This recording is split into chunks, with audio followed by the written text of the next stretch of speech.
예, 안녕하셨습니까? 네, 반갑습니다. 요한복음 2장 1절에 있는 말씀을 읽겠습니다. 요한복음 2장 1절입니다. 요한복음 2장 1절에 있는 말씀입니다. 사흘 되던 날에 갈릴리 가나에 혼인이 있어 예수의 어머니도 거기 계시고, 우리 마태복음, 마가복음, 누가복음 이 세 책을 우리 공감복음이라고 얘기합니다. 이 공감복음에는 예수님의 탄생과 그리고 예수님의 침례, 광야에서 40일 동안 시험 받으신 그 이야기들, 또 병자들을 고치시는 일들이 이렇게 중복되어 기록되어 있습니다. 그러나 요한복음에는 공감복음에 없는 특별한 그 이야기들이 이적들이 있습니다. 요한복음 오늘 우리가 읽은 2장의 가나의 혼인잔치에서 물이 포도즙이 되게 하는 이 이적과, 또 3장에는 니고데모의 방문과 예수님의 그 대화, 그리고 4장에서는 예수님과 사마리아 여인과의 대화, 그리고 5장에서는 이 베데스다 연못에서 이 병자를 고쳐주신 그 이야기, 그리고 우리 11장에서는 죽은 예수님의 친구 나사로를 부활케 하는 그 사건들이 기록되어 있습니다. 오늘 이 시간에는 예수님의 이 공생애를 이제 시작하면서 첫 이적을 행하신 이 사건, 요한복음 2장에 있는 이 가나의 혼인잔치에서 일어난 이야기를 좀 같이 살펴보고자 합니다. 우리가 잘 아시는 내용입니다. 많은 그리스도인들은 가나의 그 혼인잔치 이야기를 하게 되면은 그때 예수님께서 이적을 베푸신 이 물이 포도주가 되게 하신 이적이 이게 포도주냐 아니면은 포도즙이냐 가지고 토론을 합니다. 지금까지 토론을 하고 있습니다. 오늘 이 시간 저는 그 주제를 중심으로 말씀을 드리지 않겠습니다. 오늘 이 시간은 예수님께서 혼인잔치에서 왜 이적을 행하셨는가? 이름 모를 그 작은 동네 예수님의 그 친척집에서 왜 예수님께서 이적을 행하셨는가? 그 이유를 좀 같이 생각해 보면서 우리가 교훈을 얻고자 합니다. 잘 아시는 것처럼 가나의 혼인잔치는 먼 훗날 이제 어린 양의 신부들, 구원받은 백성들이 초대받게 될 하늘 혼인잔치를 상징하는 또 예표하는 예화이기도 합니다. 그 말씀을 우리 요한복음 2장 1절은 아까 읽은 우리 본문의 말씀은 이렇게 시작합니다. 사흘 되던 날에, 사흘 되던 날이라는 말은 어떤 기준으로 사흘이 되던 날일까? 우리 그 앞에 1장을 보게 되면은 요한복음 1장 43절에서 51절을 보게 되면은 예수님께서 이 빌립의 친구 나다나엘과 만나는 장면이 나옵니다. 그 만나고 난 사흘째 되던 날을 말합니다. 우리 요한은 이 때와 시간에 대해서 참 이렇게 구체적으로 이렇게 많이 언급하고 있는 것을 여러분들이 보시게 될 겁니다. 그것이 이 특별한 이 목적을 위해서 이렇게 기록되었습니다. 빌립은 우리 요한복음 1장 35절에서 42절을 보게 되면 먼저 예수님을 따라간 이 안드레와 베드로와 우리 44절을 보게 되면 1장 44절을 보게 되면 베세다라는 한 동네 사람입니다. 그 빌립을 예수님께서 요한복음 1장 43절에 제자로 부르셨습니다. 부름을 받은 빌립은 그의 신실한 친구 나다나엘을 찾아가서 자신이 메시아를 만났다라고 전합니다. 그 기쁨을 그의 친구와 함께 나누려고 한 것입니다. 그 이야기를 들은 나다나엘은 나사렛에서 무슨 선한 것이 날 수 있겠느냐 하면서 썩 내키지 않지만은 그 친구를 따라 함께 예수님을 만나러 갑니다.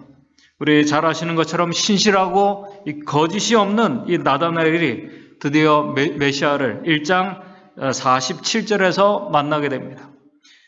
그 후로부터 사흘이 되던 날을 말씀합니다. 이 사흘이 되던 이때는 예수님께서 이미 요단강에서 침례를 받으시고 예수님께서 광야로 가셔서 40일 동안 금식하신 후에 이제 사단의 시험을 받고 그 시험을 물리치시고 이제 갈릴리로 돌아오신 지 얼마 되지 않은 때에 이제 빌립과 나다나엘을 부르시고 만난 그때를 말합니다. 그렇게 나다나엘과 만난 후 사흘 되던 날에 우리 요한복음 2장 1절을 보게 되면은 예수님의 그 친척이 살고 있는 이 갈릴리 가나라는 동네에서 혼인잔치가 열리게 됩니다. 이 가나는 예수님께서 자라나신 이 나사렛에서 3마일에서 한 4마일 정도밖에 되지 않는 아주 가까운 거리에 있는 동네입니다. 그 잔치에 우리 요한복음 2장 2절을 보게 되면은 우리 요한복음 2장 2절 예수와 그 제자들도 혼인잔치에 청함을 받게 됩니다. 어머니는 먼저 혼인잔치 집에 가서 잔치를 도와주고 계십니다. 그리고 이때 예수님은 우리가 이 성경을 보게 되면 이때부터는 예수님의 그 육신의 아버지인 요셉이 보이지 않습니다. 기록이 없어요. 왜 나타나지 않았는가? 같이 가서 이렇게 즐기면 좋겠는데 축하해주고, 우리 시대 소망 145쪽을 보게 되면은 이때는 예수님의 아버지 요셉은 이미 돌아가시고 난 그때였습니다. 여러분들 잘 아시는 것처럼 마리아와 요셉은 예수님의 그 탄생의 신비를 잘 알고 있는 부모였습니다. 그들은 예수님의 이 탄생의 신비에 대해서 천사로부터 자신의 아들이 인류를 구속할 메시아라는 이야기를 들었습니다. 참 엄숙하지만은 그들에게 소망을 주는 이 기별을 이 두 부부가 들은 것입니다. 예수님의 부모들은 그 놀라운 이야기들을, 이 사실들을 같이 예수님이 자라는 과정에서 같이 이야기하며 소망을 공유하면서 자신의 아들이 먼 훗날 이스라엘의 메시아로 나타날 그때를 기다려왔습니다. 그렇게 같이 그날을 소망하며 기다려오던 그의 아버지 요셉이 먼저 이 세상을 떠난 것입니다. 이 어머님, 마리아, 남편을 보낸 이 마리아, 예수님의 어머니는 참,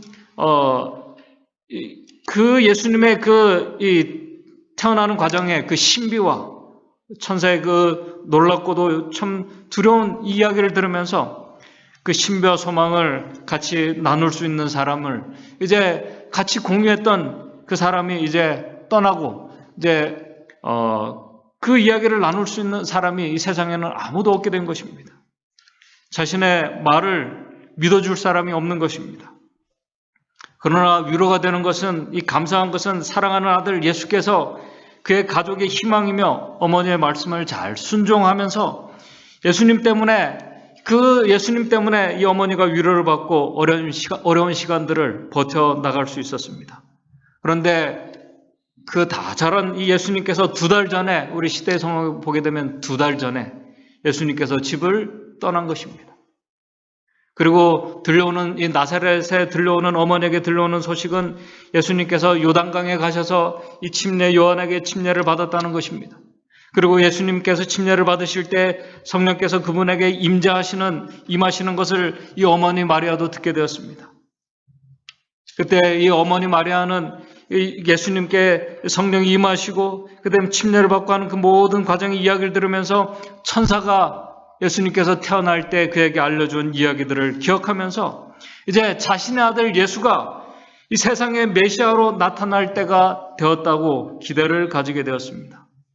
무엇인가 자신의 아들을 통해서 어떤 놀라운 일들이 이제 이스라엘 땅에 일어날 그 일들을 기대하고 있었습니다.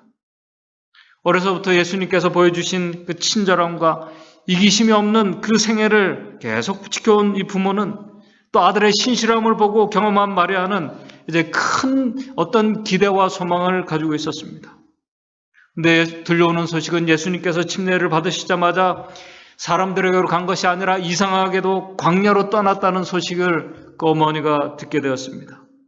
그 소식을 들었을 때 마리아는 불길한 생각에 빠졌습니다.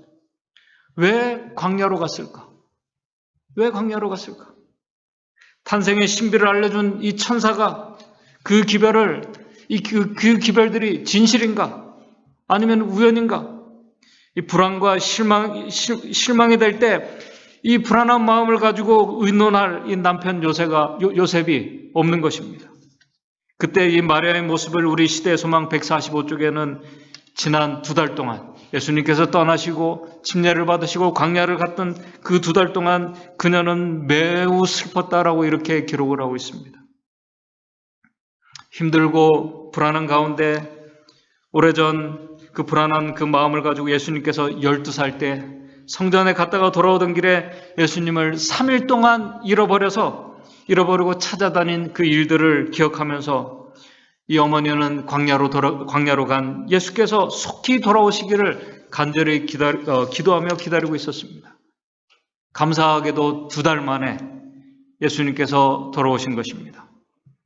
돌아오신 예수님은 여전히 예의 있고 친절하고 사랑스러운 아들이었습니다. 그러나 전과는 달라 보였다고 기록하고 있습니다. 광야에서 40일 동안 시험을 받으며 투정한 흔적이 그의 얼굴에 그대로 남아 있었습니다. 그러나 그런 고생한 흔적과 반면에 예수님에게는 전에 느껴보지 못한 위엄과 권세를 가진 예수님이 이제 그 아들이 돌아온 것입니다. 그리고 예수님을 따르는 제자라는 사람들이 예수님을 따르고 있었습니다. 그렇게 예수님과 제자들 그리고 이 어머니 마리아가 이 가나의 이름 모를 그의 친척의 혼인잔치집에서 지금 다시 만나게 된 것입니다.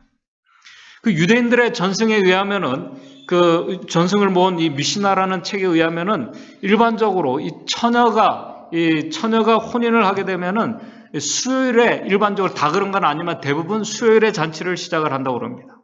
그리고 이제 과부가 결혼을 하게 되면은 주로 목요일에 잔치를 하는데 대부분 이 잔치를 며칠씩 이렇게 계속합니다. 이 결혼식은 잔치가 끝나는 그날 저녁에 결혼식을 열린다고 그렇게 합니다.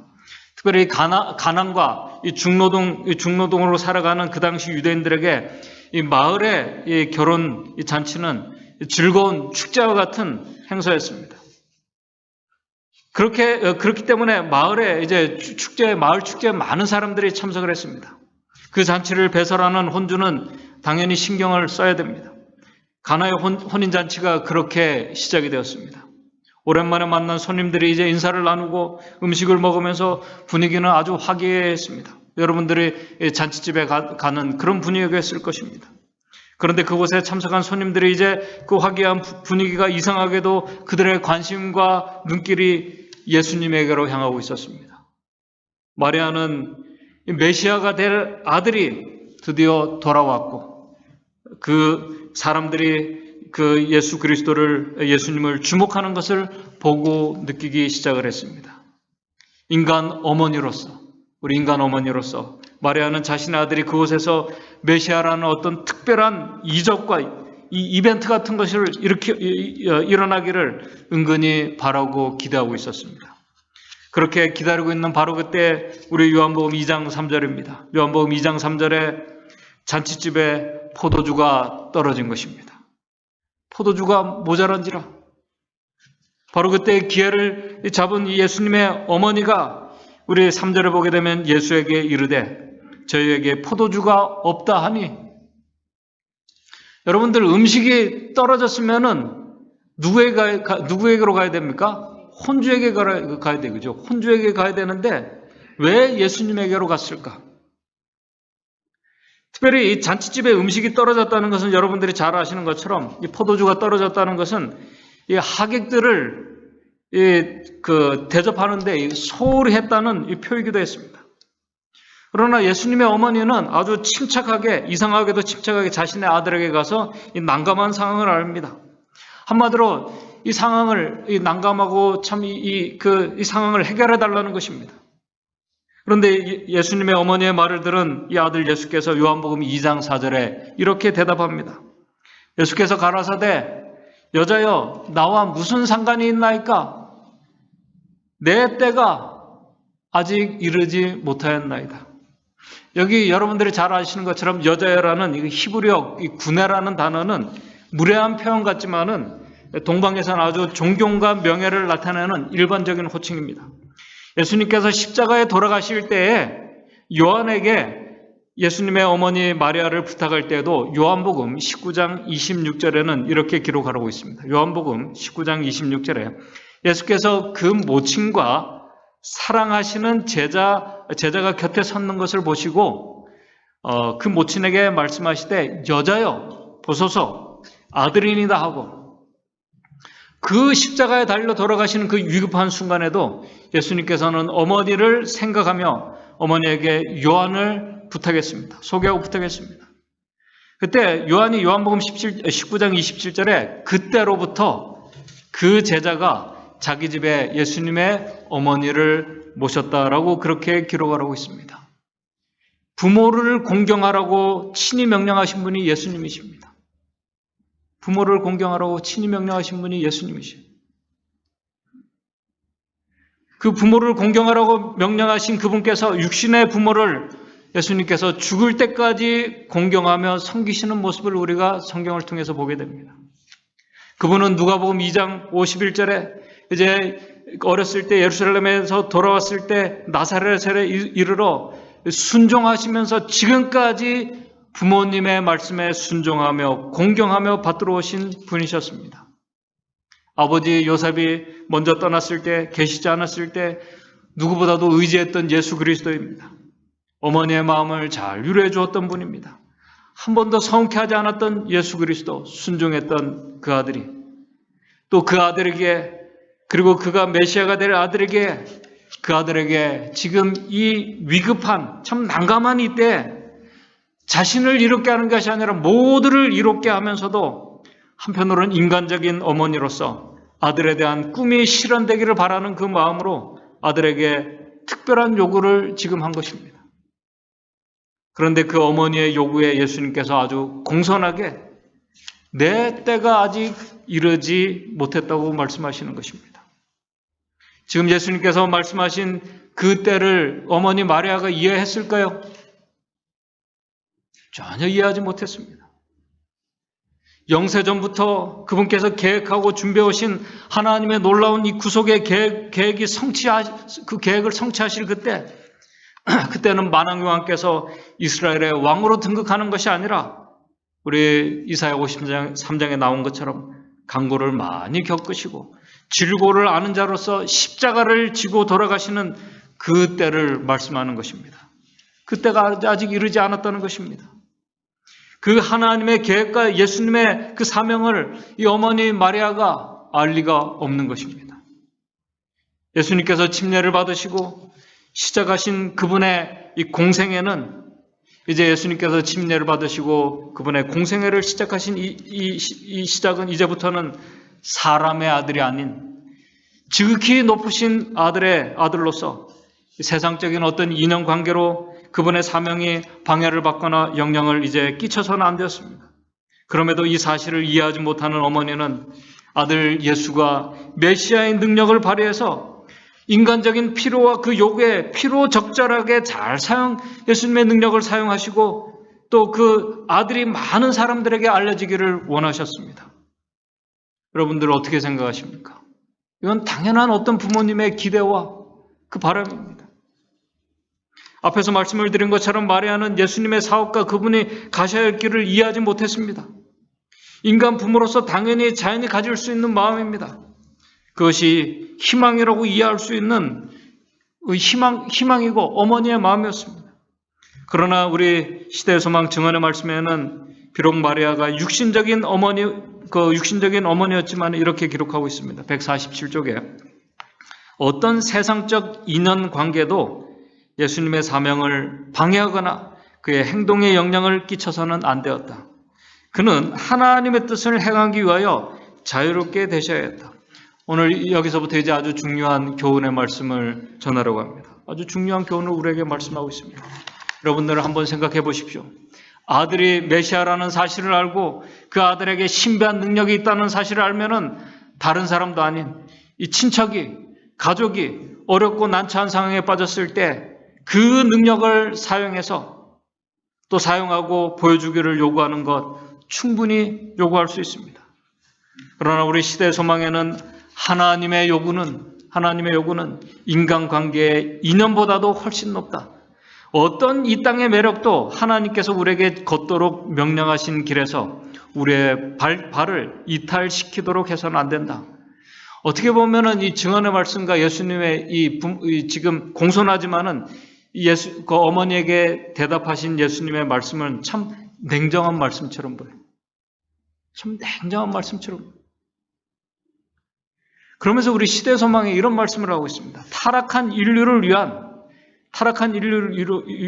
위한 구속의 유일한 희망은 그리스도 안에 있다.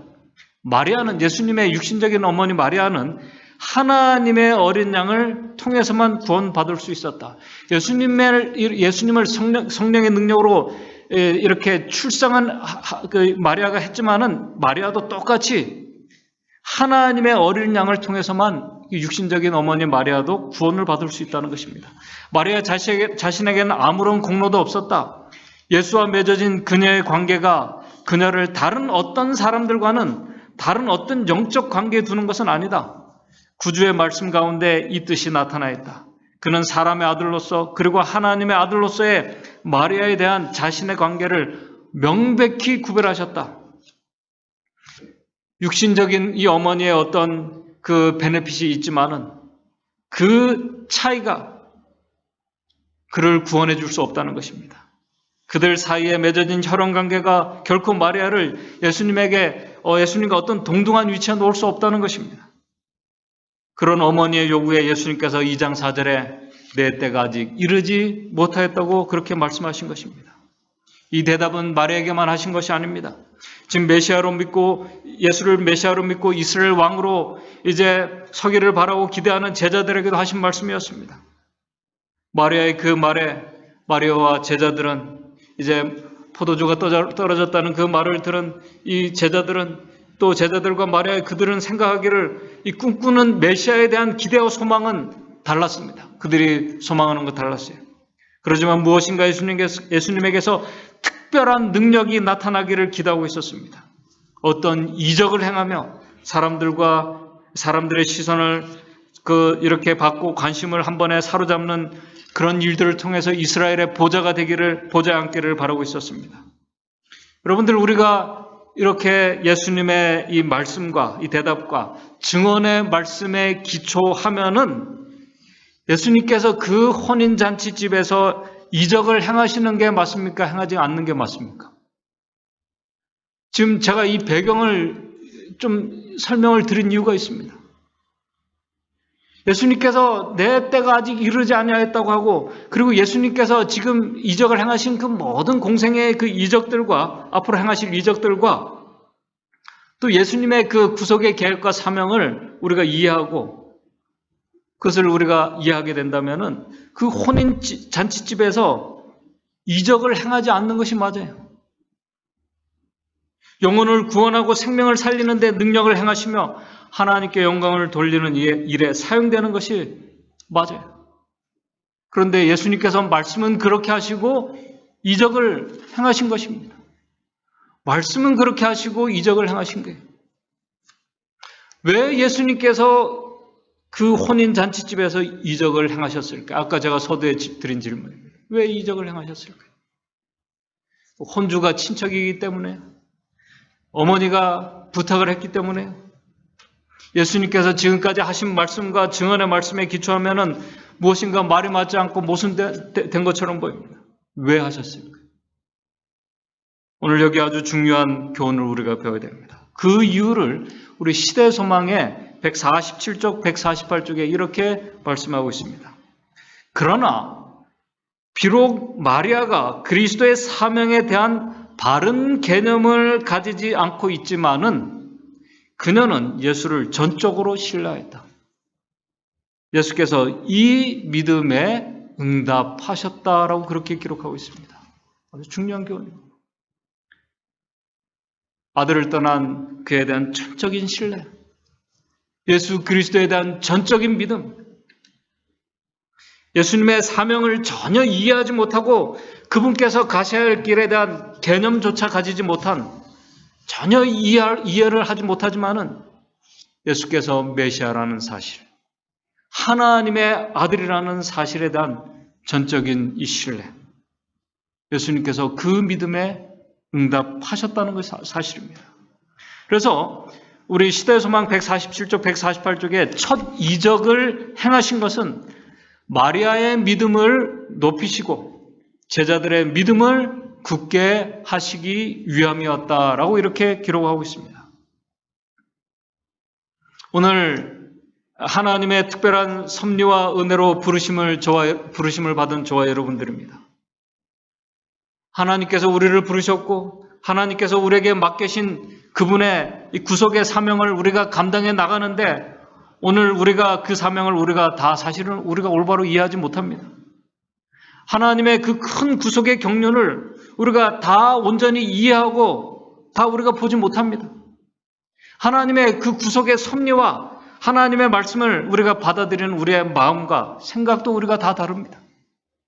그리고 우리에게 맡기신 그 사명들을 우리가 성취해 나가는데 한번 보십시오. 저마다 생각이 다릅니다. 우리가 방법도 다릅니다. 어떤 분들은 참 뒤에서 이렇게 조용하게 섬기고 봉사하는 달란트를 가지고 계신 분들이 계십니다. 또 어떤 분들은 이 건강 기별과 가르치는 기별들 이런 것들을 전하시러 갑니다. 참 다양합니다. 방법도 다양하고 추진해 나가는 방법도 다양합니다. 그리고 열정도 다릅니다. 이 다름 때문에 서로 이해하지 못할 때가 우리 안에서 많이 있습니다. 그러나 오늘 중요한 것은 그럼에도 마리아가 가진 예수께 대한 전적인 신뢰, 전적인 믿음. 예수님께서 그렇게 말씀하셔도 그분이 하나님의 아들이라는 이 사실 때문에 예수 그리스도의 어머니는 그분의 사명과 사역을 이해하지 못했지만 그분께서 말씀하시는 그 때에 대한 의미를 온전히 이해하지 못했지만 우리 요한복음 2장 5절에 그 말씀을 들은 예수님의 어머니가 이렇게 대답을 합니다. 2장 5절입니다. 요한복음 2장 5절입니다. 그 어머니가 하인들에게 이르되 너희에게 무슨 말씀을 하시든지 그대로 하라 하니라.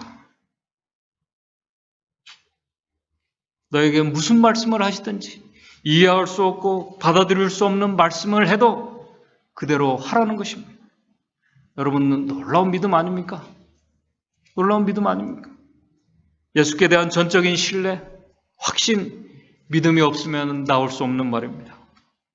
오늘 우리가 믿는 하나님, 예수 그리스도, 우리가 믿는 분에 대한 온전한 신뢰가 있느냐? 오늘 그 믿음이 우리 안에 있느냐? 오늘 우리도 그분께서 하라고 하시는 대로 우리가 순종할 수 있는 믿음이 있느냐? 오늘 우리 스스로에게 질문해 보아야 됩니다. 예수님께서는 그 믿음에 대해서 응답하십니다. 오늘 우리가 믿는 삼위 하나님께서 아버지 하나님과 아들 하나님과 성령께서 오늘 우리의 구원을 위해서 지금 우리가 이해할 수 없지만은 우리를 위해서 일하고 계신 그 놀라운 구속의 섭리를 우리가 매일 느끼고 믿고 확신 속에 우리가 살아가고 있느냐? 이 믿음을 가진 자들이 바로 예수 그리스도, 예수 믿음을 가진 자들입니다. 오늘 우리가 믿는 하나님 예수 그리스도에 대한 이런 전적인 믿음이 우리에게 있는가? 이 코로나의 위기 속에서 많은 재난과 사고들 속에서 우리가 정말 각 개인마다 우리가 경험하는 그 위기와 이 생각지 못한 문제들 속에서 마리아와 같은 우리가 믿는 분에 대한 전적인 신뢰가 있는가 하는 것입니다. 다니엘과 그의 친구들과 같은 전적인 믿음이 우리에게 있는지 오늘 우리 스스로가 분명히 자문해 보아야 할 보면은 좋겠습니다. 이 믿음에 대한 예수님의 응답은 마리아를 위한 것이 아니었습니다. 마리아만 위한 것이 아니었어요. 그의 제자들을 위해서도 행하신 이적이었습니다. 왜냐하면 시대의 소망에는 제자들은 이제 불신으로 이끄는 많은 그 큰 시험을 만날 것이었기 때문에 그들에게 아주 믿음을 더 강하게 하는 그런 이적을 행하셨습니다. 이제 말씀을 정리하면서 그 다음에 일어난 이야기들을 우리 성도님들께서는 잘 아십니다. 우리 요한복음 2장 7절에서 이제 10절에 그 내용들을 잘 아십니다. 예수께서 저에게 이르시되 항아리에 물을 채우라 하신즉 9가지 채우니 8절 이제는 떠서 연회장에 갖다 주라 하심에 갖다 주었더라. 9절 연회장은 물로 된 포도주를 맛보고 어디서 났는지 알지 못하되 물을 떠온 하인들은 알더라. 연회장이 신랑을 불러 10절에 말하되 사람마다 먼저 좋은 포도주를 내고 취한 후에 낮은 것을 내거늘 그대는 지금까지 좋은 포도주를 두었도다 하니라. 그 결론을 잘 아십니다. 오늘 우리가 배울 교훈은, 마지막으로 또 배울 교훈은 예수님께서 행하신 물이 되는, 이 물이 맛있는 이 포도주가 된 이 이적이 그 맛본 것이 포도주냐 포도주냐가 아니라, 여기서 훨씬 더 중요한 질문은 예수님께서 행하시는 그 일들은 오늘 우리 사람이 생각하고 우리가 기대하는 것 그 이상으로 우리에게 응답해 주신다는 사실입니다. 가나에 마신 그 포도주가 참 포도주였냐가 아니라 그들이 마신 음료가 얼마나 좋은 것이었기에, 그들이 마신 이 음료가 얼마나 좋은 것이었기에 그런 찬사가 나왔는가 하는 것입니다. 우리 예수 그리스도에 대한 전적인 믿음을 가진 자들에 대한 하나님의 응답은 이 좋은 포도주를 마신 것, 정말 정말 많은 재산과 정말 많은 것을 가지고 있는 그런 사람들에게는 별거 아닐 수가 있습니다. 그러나 거기에 있는 이 사람들이 지금 경험한 이 경험은, 그들의 특별히 말에 대한 하나님의 믿음에 대한 예수님의 응답은 그들이 생각하고 기대한 것 그 이상의 만족을 주는, 더 만족을 줄 수 있는 좋은 것으로 하나님께서 응답해 주신다는 사실입니다. 하물며 이 세상에서도 그런데 마지막 우리의 믿음을 정리하는, 우리의 인생을 정리하는 우리의 믿음에 대한 보상은 어떻겠습니까? 우리 예수 그리스도에 대한, 하나님께 대한 전적인 우리의 믿음에 대한 보상은, 우리 고린도전서 2장 9절 말씀처럼 그 보상은 우리가 눈으로도 보지 못하고 귀로도 듣지 못하고 사람의 마음으로도 생각하지 못한 놀라운 것이 될 것이라고 우리 성경은 우리에게 말씀하고 있습니다. 이 아름다운 믿음의 이 전적인 이 믿음에 대한 이 보상, 그 아름다운 결실이 오늘 우리에게 주신, 하나님께서 주신 이 사명에 대한 이해가 오늘 우리가 다르고 그 일을 추진해 나가는 일에 있어서도 우리가 다르지만 우리가 믿는 분에 대한 전적인 이 믿음, 온전한 신뢰로 인해서 그 믿음을 가진 자들에게 주시는 하나님의 놀라운 역사가 저와 여러분들, 우리 모두 한 주일의 삶에 오늘 저와 여러분들의 가정에서 일어나게 되기를 간절히 바라면서 오늘 말씀을 마치도록 하겠습니다. 하늘에 계신 하나님 아버지, 오늘 저희들을 하나님의 거룩한 은혜와 귀한 구속의 섭리로 저희들을 부르심을 인해서 감사를 드립니다. 또 우리에게 귀한 사명을 위탁하심을 감사를 드립니다. 그러나 우리에게 주신 그 사명과 또 하나님의 귀한 섭리들을 우리가 온전히 다 우리가 이해하고 또 깨닫지는 못합니다. 우리의 열정도 다 각기 다릅니다. 그러나 오늘 우리가 믿고 의지하는 하나님에 대한 우리의 이 믿음만은 온전하고 전적인 이 믿음이 될 수 있도록 주님 인도해 주시옵소서. 그래서 우리가 참 부족하고 실수가 많은 또 그런 자임에도 불구하고 우리 하나님을 전적으로 신뢰하고 의지하는 자들에게 하나님께서 역사하시는 그 놀라운 하나님의 그 역사를 우리가 매일매일 경험하며 그 하나님께 감사하며 살아갈 수 있는 우리 믿음의 성도들 될 수 있도록 주님 인도해 주시옵소서. 예수님의 이름으로 기도드리옵나이다.